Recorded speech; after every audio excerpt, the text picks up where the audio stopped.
Monsoon के आते ही पहाड़ी राज्यों में तबाही का दौर शुरू हो गया है। हिमाचल प्रदेश के कांगड़ा जिले के खनियारा गांव में 26 जून की शाम मनोनी खड्ड में बादल फटने से अचानक आई बाढ़ ने भारी तबाही मचाई।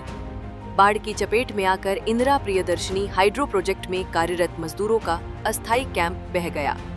इस हादसे में अब तक 5 मजदूरों की मौत हो चुकी है, जबकि 3 लोग अभी भी लापता हैं।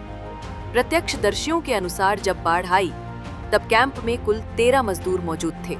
इनमें से 5 मजदूर जंगल की ओर भागकर अपनी जान बचाने में सफल रहे, जबकि शेष 8 बाढ़ में बह गए। एनडीआरएफ कमांडेंट बलजीत सिंह ने बताया कि अब तक 5 शव बरामद किए जा चुके हैं और रेस्क्यू ऑपरेशन अभी भी जारी है। मृतकों में जम्मू कश्मीर, हिमाचल और उत्तर प्रदेश के मजदूर शामिल हैं। घटना के बाद स्थानीय विधायक सुधीर शर्मा ने प्रोजेक्ट प्रबंधन पर लापरवाही का आरोप लगाते हुए कहा कि मजदूरों को नदी किनारे असुरक्षित कैंप में क्यों रखा गया, जबकि मौसम खराब था। मेरा मानना है कि 15 से 20 लोग बह गए। उसका कारण ये है कि ये जो मेरा घर है उससे 1 किलोमीटर भी ये जगह नहीं है और ये हमारा गांव है।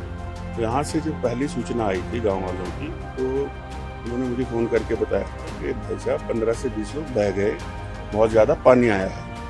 और आंकड़ा वही है। सरकारी आंकड़े तो बाद में आए जब टीमें पहुंची हैं, मौके तक गई हैं। अब तो ऊपर तक अभी रास्ता खुला ही नहीं है और डेड बॉडी कितना नीचे 700-800 मीटर तक एक डेड बॉडी मिली है।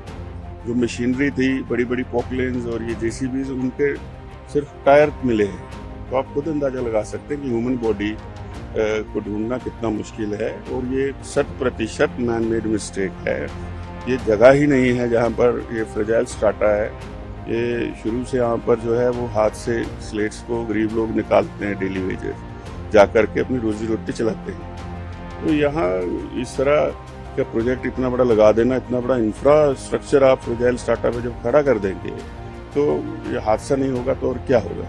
घटनास्थल की गंभीरता का अंदाजा इसी से लगाया जा सकता है कि भारी मशीनों के टायर तक बह गए हैं और एक शव 700-800 मीटर दूर मिला है। सुधीर शर्मा ने इसे मानव निर्मित गलती बताया और कहा कि इतने संवेदनशील इलाके में इतने बड़े प्रोजेक्ट को स्थापित करना ही एक भूल है।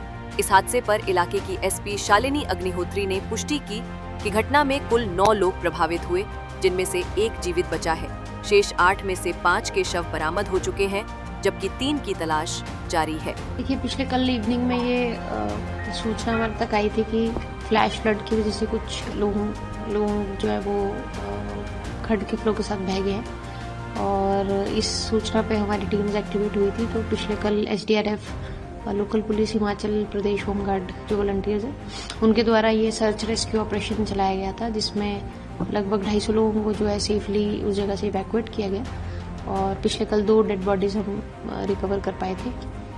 उस कंटिन्यूएशन में आज जो है एनडीआरएफ की टीम्स द्वारा भी जो है इस स्पॉट पे लोकल पुलिस टीम्स को ज्वाइन किया गया और आज 3 और डेड बॉडीज जो है इसमें रिकवर हुई है, जिनमें से 4 को हमने आइडेंटिफाई कर लिया और एक अभी कुछ समय पहले ही रिकवर हुई है, तो उसका आइडेंटिफिकेशन प्रोसेस अभी चल रहा है।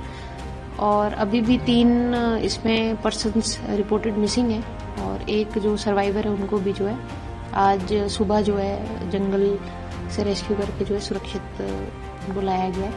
तो अभी ऑपरेशंस चल रहे हैं और हम उम्मीद करते हैं कि जो 3 मिसिंग पर्सन हैं उनके बारे में भी कुछ कंक्लूसिव एंड तक हम पहुंचेंगे। घटना में जीवित बचे एक मजदूर ने बताया कि पानी बहुत तेज आया और उन्होंने जंगल की ओर भागकर जान बचाई, लेकिन बाकी मजदूर नहीं बच सके।